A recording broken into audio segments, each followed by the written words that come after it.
بچپن میں شرارتی تھے، خاموش طبع تھے؟ بچپن میں ابھی بھی میرے سے زیادہ شرارتی نہیں ہے کوئی دنیا میں. میں تو پکا سب سے زیادہ مطلب میں آج تک کوئی اسکول نہیں، یہاں سے نہیں نکالا گیا، کوئی کلاس نہیں ہے، کوئی کالج نہیں ہے. میں بہت شدید شرارتی آدمی. میرا بیٹا بھی اتنا ہی شرارتی ہے، اب میری بچیاں بھی اتنی شرارتی ہیں. بچپن سے ہی مذہب کی طرف رجحان تھا؟ جی الحمد للہ. میری ننہال بھی بہت اسپریچول فیملی ہے. میرے ننہال actually are pretty famous in Murray and now they live everywhere.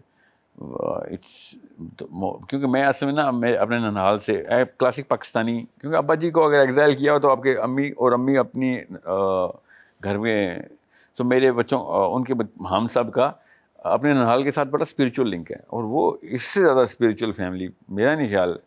میں زیادہ لوگوں کے گھروں کے حال تو نہیں جانتا ہوں، مگر اب میں پبلک میں ہوں اس لیے مجھے پتا ہے کہ ایسی ماشاء اللہ میری خالائیں جو ہیں، میری جو امی کی جو فیملی ہے، میرے ابا جی کی فیملی بہت اگریسو اسرٹیو ریلیجس فیملی ہے. وہ مارے موٹے وہ بھی نہیں ہیں، وہ بڑے اسٹینس ہیں. مگر جو میرے ننہال کی فیملی ہے وہ انتہائی حلم والے، خواتین کی تعداد بہت زیادہ ہے تو زیادہ حلم ہے، نرمی ہے، اور بہت زیادہ it's like a library of the finest women which I was raised in. تو لائبریری کا مطلب ہے ایک بہت ہی ایک ماحول ایسا تھا کہ جس میں آپ نا اپنے آپ کو کیری اس طرح کرتے تھے کہ یعنی یہ والے ننیال والی جو فیملی تھی وہ خواتین وہ 5% والی تھی؟ کوئی بھی کسی بھی پرسنٹیج میں ہو سکتا ہے. ساحل ادیم کی امی ہونا، بہن ہونا، خالہ ہونا کوئی نشانی نہیں ہے کہ کوئی عالم ہے جاہل ہے. اللہ کی کتاب بتاتی ہے کہ کون عالم ہے کون جاہل ہے. جس مرضی کا باپ ہو، جس مرضی کا بھائی ہو، جس مرضی کا بیٹا، قرآن بتائے گا کہ جاہل کون ہے. آپ نے یہ جو سورس کوڈ جو کمپنی بنا رکھی ہے یہ کیا کرتی؟ سورس کوڈ سر ایک professional commercial company, training company ہے. یہ 2010-12 میں نے رجسٹر کر لی ہوئی تھی. ٹھیک ہے، میں زونگ میں اس وقت امپلائی تھا، اور اس وقت ہم ریسرچ کے لیے یہ کرتے تھے. ریسرچ یہ جو اسٹیٹس آتے ہیں نا میرے پاس، یہ اصل میں ریسرچ ہوتی ہے. ٹھیک ہے، اس وقت میری کیونکہ ٹیلی کام میں نا بہت زیادہ ریسرچ ایجنسیز کے ساتھ لنکس تھے، تو میرا بہت زیادہ ایکسپوجر تھا کیونکہ میں تھا بھی سائیکالوجی بیک گراؤنڈ سے، تو وہاں سے بھی میں ریسرچ کرتا تھا، کینیڈا امریکہ میں بھی. یہاں آ کے نا مجھے پتہ چلا کہ پاکستان میں ریسرچ بہت ٹف ہے. تو میں نے اصل میں ایک as a research and development company کے طور پہ سورس کوڈ کو انٹروڈیوس کیا تھا.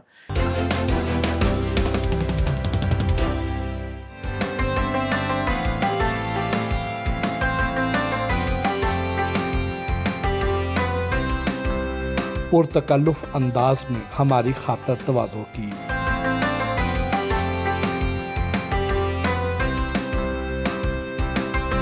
یہ جو سرکاری یونیورسٹیز میں آپ کی تقریر پر، آپ کے ٹریننگ پر پابندی کیوں لگا دی گئی تھی؟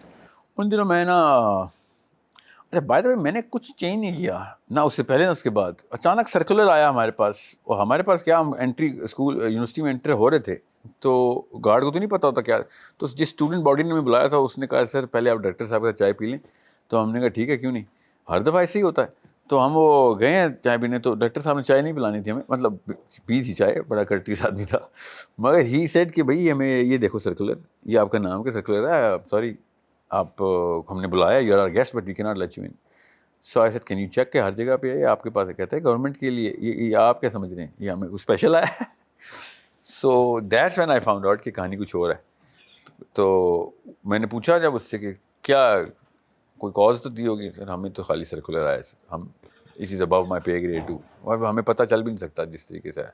تو اس وقت انٹرم گورنمنٹ تھی شہباز شریف کی، تو I couldn't really find out why and کہاں سے ہوا ہے. بہرحال پھر ہم نے ایک اور بندے کے تھرو پتہ کیا، کیونکہ ہمارے سارے یہ فری سیشنس تھے مگر دس از مائی لائف.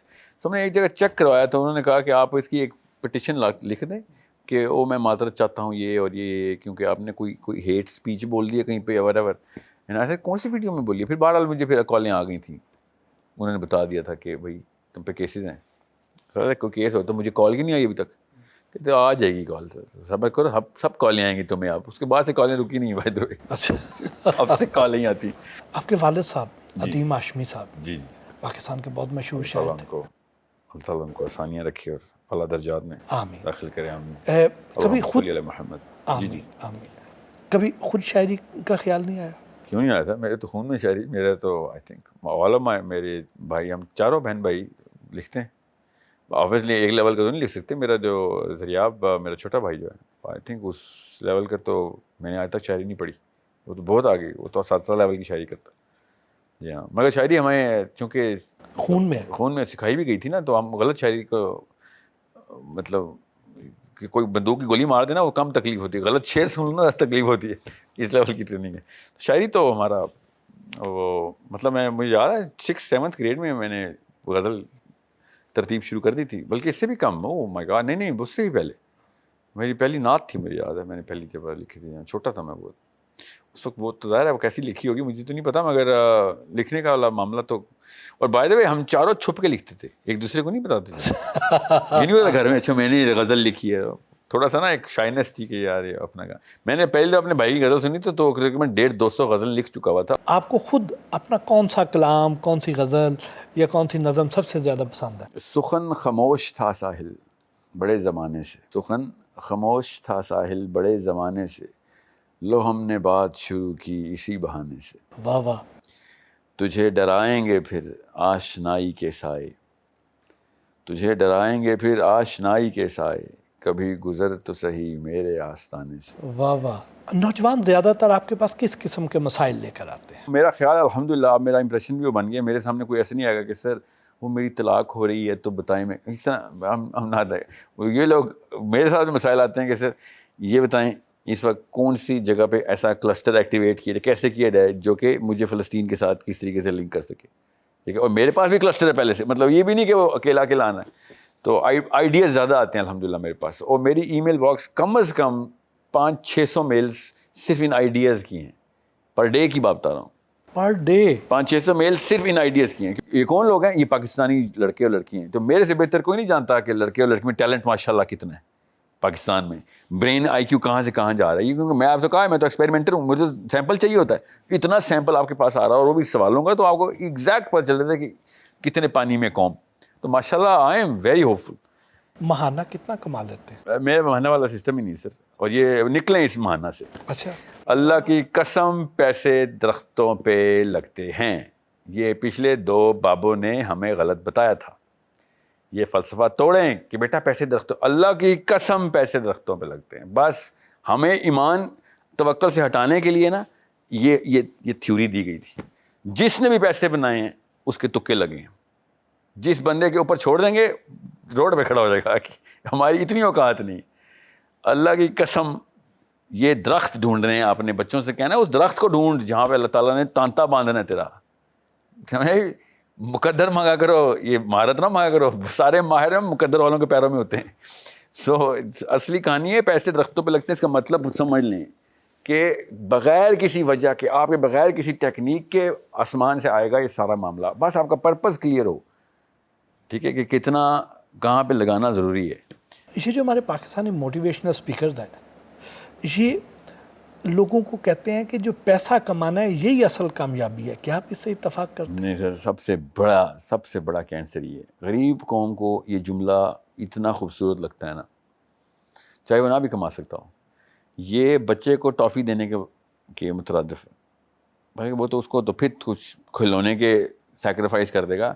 یہ مرتے کو جان دینے کے مترادف ہے. غریب قوم کو پیسہ والی بات کرنا, اس لیے میں ان کے خلاف. پیسہ بنانا اگر اصل کامیابی ہوتی تو نعوذ باللہ سارے میرے نبی جو ہے نا وہ یہ فیکٹر آؤٹ کر رہے ہیں کوشچن سے.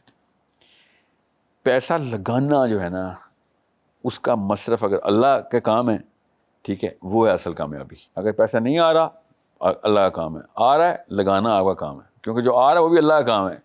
یاد رکھیے گا آپ کو آپ کے پیسے کبھی بھی نہیں ملتے, آپ کو ہمیشہ لوگوں کے پیسے ملتے ہیں. لوگ اگر وہ والے کاموں کے پیسے ملتے ہیں, وہ والے کام اگر آپ نے اللہ والے چن لیے ہیں. اللہ تعالیٰ نے سورہ صف میں کہا نا یا ایھا الذین آمنوا کونوا انصار اللہ, اللہ کا مددگار بن جا. ٹھیک ہے, یاد رکھنا. یہ سورہ صف کا آخری رکوع پڑھ رہا ہوں اس لیے خود پڑھیں, میں تفصیل میں نہیں جانا چاہ رہا. کونوا انصار اللہ, اللہ کو تو نہیں مدد کی ضرورت, میرے رب کو مدد کی ضرورت ہے. ٹھیک ہے, سو یہ کما قال عیسیٰ ابن مریم علیہ الحوارین, کہ جب جیسے حضرت عیسیٰ نے اپنے حوارین سے کہا تھا نا کہ جاؤ اللہ کے مددگار بن جاؤ, تو ان کے حواریوں نے کہا تھا ہم ہیں مددگار اللہ کے. اور انہوں نے کیا کر کے دکھایا, پڑھیں. اللہ کے نبی صلی اللہ علیہ وسلم نے صحابہ سے جب کہا نا کہ 2 مال تو اللہ کی راہ میں. تو ابو درداء نے کہا یا رسول اللہ, اللہ ہم سے پیسے مانگ رہا ہے. نبی صلی اللہ علیہ وسلم نے کہا ہاں اللہ تم سے پیسے مانگ رہا ہے. میرے آپ کو پیسے چاہیے؟ ذرا سوچیں اس کا مطلب کیا ہے کہ بھائی unless you are in a state where you can actually come and do a bigger damage to the evil, تب تک آپ بس اسپیکٹیٹر ہی ہیں نا, کیا کریں.